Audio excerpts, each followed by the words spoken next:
नमस्कार, मैं शेषनाथ चौधरी। स्वागत है आप सभी का लाइव 10 न्यूज़ पर। अच्छी खबर नहीं है, ना मेरे लिए, ना आपके लिए, और ना ही पूरे बिहार के लिए। यह अलग बात है कि एक महीने पहले की स्थिति कोरोना वायरस को लेकर के जो भारत में थी, अभी भी लगभग उसके आसपास है। संख्या के हिसाब से नहीं, परंतु जांच करने के बाद मरीजों की जो संख्या निकली, अगर उसका तुलनात्मक अध्ययन करें तो हम पाएंगे कि एक महीने पहले की स्थिति में अभी भी है। पर बिहार में खतरे की घंटी लगातार बज रही है। समझने की ज़रूरत अब और अधिक है। शुरुआती दौर में थोड़ी चिंताएं हमारे माथे पर आ गई थी और उसके बाद उन चिंताओं को दूर होता देख हम थोड़ा खुश भी हो रहे थे, पर अब वापस पिछले 5 दिनों से लगातार कहर जारी है। कहर वो भी ऐसे वायरस का जिसने पूरी दुनिया में तबाही मचा रखी है।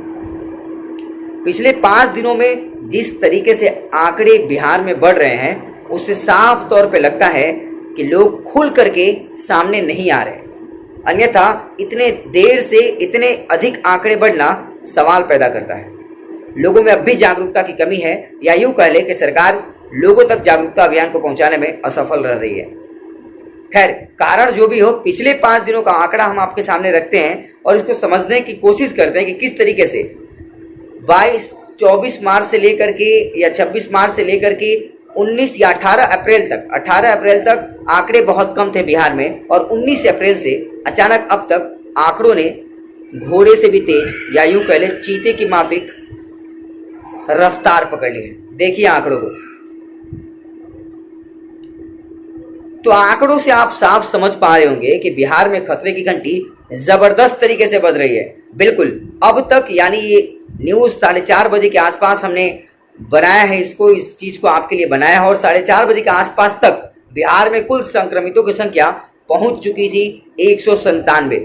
अब आप आंकड़े के हिसाब से देखिए, आप देख पा रहे होंगे कि 19 तारीख को यानी 18 अप्रैल तक बिहार में कुछ बहुत बड़ा कोरोना से प्रभाव पड़ा हो ऐसा देखने को नहीं मिल रहा था। हाँ, ये अलग बात है कि सिवान में 29 मरीज मिले थे और जिसने चिंताएं बढ़ाई थी। हालांकि उस एक मरीज के कारण जो 20 या 22 मरीजों की संख्या सिवान में बढ़ी थी, उसको ट्रेसिंग कर लिया गया था और प्रशासन ने त्वरित कार्रवाई करते हुए उस पर एक हद तक काबू पा लिया था, और उसका रिजल्ट अब भी हमको देखने को मिल रहा है। परंतु उसके बाद लगातार मुंगेर, नालंदा, पटना और हालिया दिनों में यानी कल कैमूर से जो मामला आया, इसने चिंताएं बढ़ा दी है। हमारी आपकी तो बढ़ाई है, प्रशासन और स्वास्थ्य पदाधिकारियों की भी बढ़ाई है। लगातार सुबह और शाम स्वास्थ्य विभाग की ओर से संजय कुमार ट्वीट करते हैं। देखिए, 19 तारीख को 10 मरीज मिले थे, 20 को 17, 21 अप्रैल को 13, 22 अप्रैल को 17, 23 अप्रैल को 27, यानी पिछले 5 दिनों में आंकड़ा 100 का पहुंचा है। यानी 100 मरीज तो केवल पिछले 5 दिनों में पाए गए हैं। इसके अलावे आज अभी तक 27 मरीज जुड़ चुके हैं और टोटल आंकड़ा पहुंच चुका है 197 के करीब।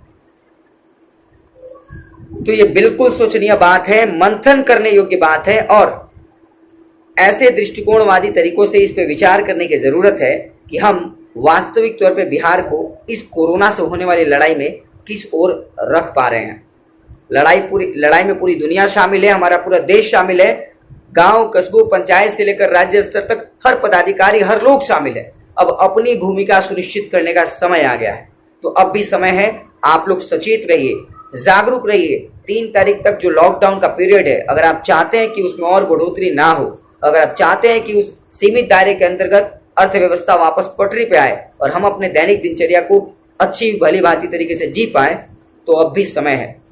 लाइव 10 न्यूज़ आपसे हमेशा से लगातार शुरुआती दौर से ही विनती करते आया हुआ है। फिर से पुनः हाथ जोड़ के आप सभी से आग्रह है, अपनी खातिर, अपने परिवार की खातिर, अपने बच्चे की खातिर, अपने गांव, समाज और सबसे बड़ा अपने देश की खातिर लॉकडाउन के नियमों का पूर्णतया पालन करें।